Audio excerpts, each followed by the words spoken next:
Hello friends, welcome to R K live learning. आज के इस वीडियो में हम लोग पढ़ेंगे इन्वायरमेंटल स्टडीज़ के वीडियो पार्ट 1। ये वीडियो सी टेट एग्ज़ाम, कोई भी टेट एग्ज़ाम, डीएलएड के लिए उपयोगी है। इसमें पहला चैप्टर है family and friends environmental study के, जिसमें हम लोग पढ़ेंगे फैमिली क्या होता है और फ्रेंड्स क्या होता है। एक फैमिली का, एक बच्चा के समाजीकरण में क्या महत्व होता है और एक मित्र का क्या महत्व होता है। क्योंकि एक बच्चा परिवार से ही होके गुजरता है और परिवार में ही उसका लालन पालन पोषण और उसका समाजीकरण का महत्वपूर्ण पार्ट परिवार से ही शुरू होता है, तो और मित्र से। इसलिए परिवार और मित्र को पढ़ना जरूरी है और हमारे एग्जाम में भी पूछता है परिवार और मित्र से रिलेटेड, क्योंकि ये पहला चैप्टर है। हालांकि ये सब लोग जानता है, लेकिन फिर भी एग्जाम में आता है, इसलिए हम इस पर बात कर रहे हैं।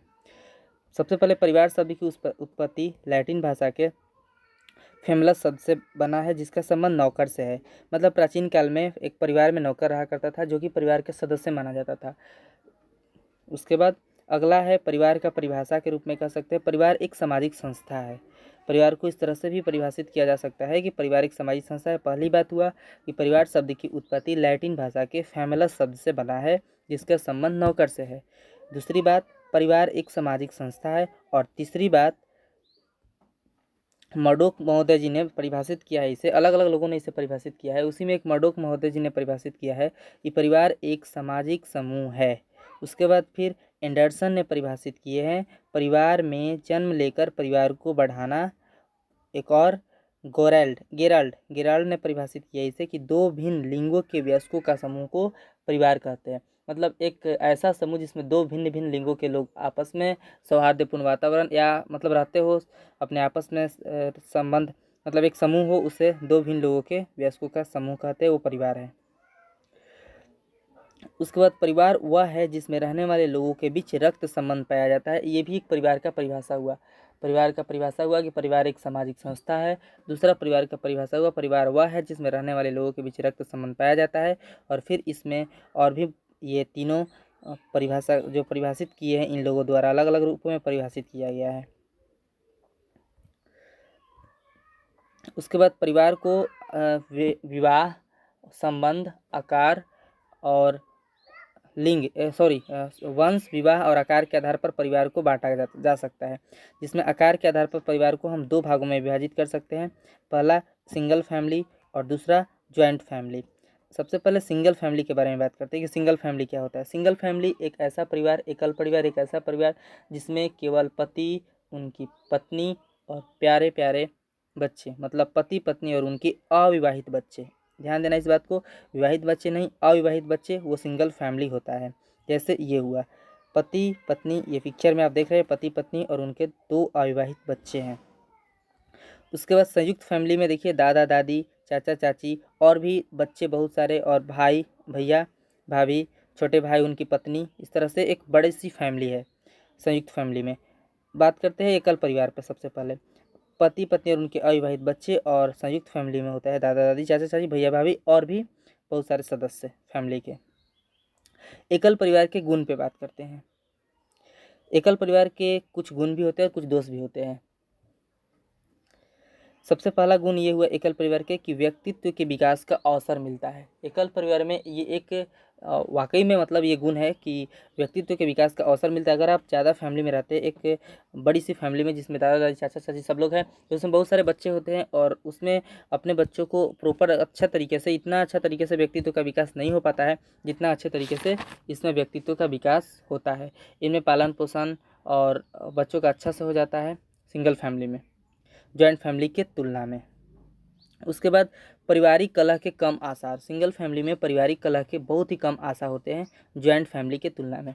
जॉइंट फैमिली में किसी भी बात को लेकर के, श्रम को लेकर के, या आप वो काम नहीं करते हैं, हम ये काम ही अकेले करते हैं, ये जॉइंट फैमिली में लेकर के कलह होते रहते हैं। और पारिवारिक कलह के इसमें कम आशा होते हैं सिंगल फैमिली में। उसके बाद अगला है बच्चों के लालन पालन अच्छे से होना। सिंगल फैमिली में बच्चे का लालन पालन अच्छे से होता है और इसमें ये मतलब बच्चा इधर उधर ढूलते नहीं रहते हैं संयुक्त फैमिली जैसे। इसमें उनका लालन पालन खान पान अच्छा से प्रॉपर तरीके से हो पाता है। उसमें भी होता है, लेकिन उनके अपेक्षाकृत एकल फैमिली में ये गुण है। उसके बाद अगला गुण है निर्णय लेने की आज़ादी। सिंगल फैमिली में निर्णय लेने की आज़ादी होती है। जैसे अगर आपको कोई चीज़ खरीदना है या कोई काम करना है या कोई भी डिसीजन लेना है, कोई भी निर्णय लेना है, तो उसमें आप जॉइंट फैमिली में क्या करते हैं कि दादा दादी अगर है तो उनसे, भैया है तो भैया भाभी से, और भी अपने से बड़े लोग या अपने से छोटे लोग के साथ भी डिस्कशन करते हैं कि हाँ ये काम करना चाहिए, ये मतलब निर्णय ले सकते हैं या नहीं। निर्णय लेने के लिए सबसे पहले मीटिंग करते हैं। लेकिन सिंगल फैमिली में ऐसा नहीं है, केवल आप और आपकी पत्नी है और आपके बच्चे, तो इसमें निर्णय लेने की आज़ादी होती है। अगला है कुरीतियों का अभाव। सिंगल फैमिली में एक और बात है कि जैसे जॉइंट फैमिली में कोई प्रथा और कोई कुरीतियाँ चली आ रही है पहले से कि हाँ इस तरह से होता है फैमिली में, तो वो आपको निभाना है, करना ही करना है। लेकिन सिंगल फैमिली में आप उसे कर भी सकते हैं, आप उसे छोड़ भी सकते हैं, कोई पूछने वाला नहीं है। अगला है एकल परिवार के दोष। जिस तरह से एकल परिवार के कुछ फ़ायदे हैं, उस तरह से एकल परिवार के दोष भी है। हालांकि बेटर, दोनों बेटर एक दूसरे से है, मतलब सिंगल फैमिली भी बेटर होता है और जॉइंट फैमिली भी। लेकिन जॉइंट फैमिली एक अच्छा सा मतलब फील करवाता है, अच्छा होता है जॉइंट फैमिली। एकल परिवार के दोष ये है, संकट की दृष्टि से अनुपयुक्त है। एकल फैमिली में ये भी बात उतना ही सच है जितना कि व्यक्तित्व का विकास का अवसर होता था। ये संकट की दृष्टि से अनुपयुक्त इसलिए है कि अगर आपके ऊपर कोई संकट आता है और आप जॉइंट फैमिली में हैं, तो सब लोग मिलकर संकट का वहन कर लेते हैं और उससे निपट लेते हैं, उसका सामना कर लेते हैं, उसे फेस कर लेते हैं। लेकिन अगर आप सिंगल फैमिली हैं, फैमिली में है, तो कोई भी संकट आता है तो उसे आपको अकेले ही देखना होगा, या आप और आपके पत्नी ये लोग मिलकर, आपके बच्चे, मतलब कम सदस्य मिलकर सिंगल फैमिली में संकट का सामना करना होगा, तो थोड़ा सा ज़्यादा बर्डन लगता है। उसके बाद ये है दूसरा अगला, बच्चों की उपयुक्त देखभाल का न होना।